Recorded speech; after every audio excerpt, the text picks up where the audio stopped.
Fairness, fundamental fairness, ensures that those that must enforce the law know the law. Fairness, fundamental fairness, it also says that those that are under the law will understand the law.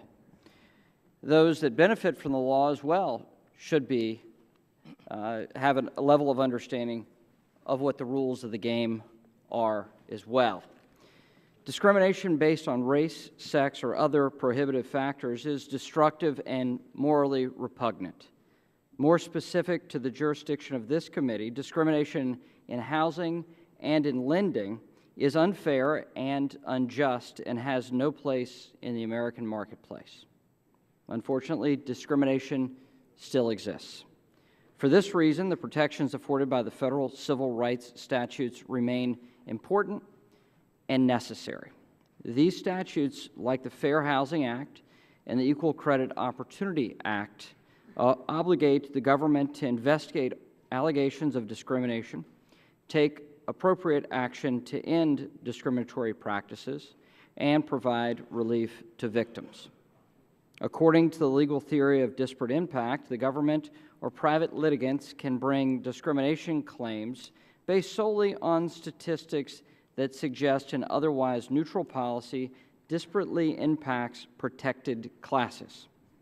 While I believe data can be helpful in better understanding the roots of disparity, it's disconcerting that, unlike other illegal discrimination claims, disparate impact claims do not require the government or a private plaintiff to provide intent to discriminate.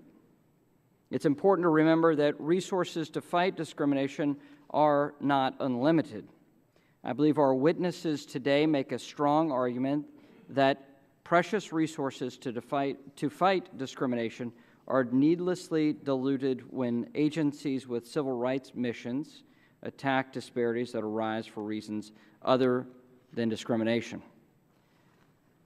This is a timely hearing as the Housing and Urban Development Department and the Consumer Financial Protection Bureau, or the CFPB, are considering disparate impact in their regulatory writing and issuing of guidance.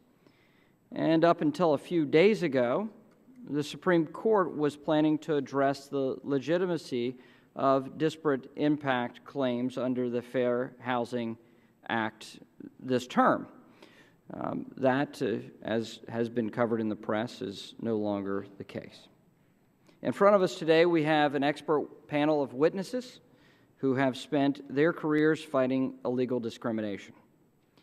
In the course of this hearing, I hope to gain a better understanding of the challenges facing those seeking fair treatment under the law and the best way to protect minorities and the most vulnerable in our society from illegal discrimination.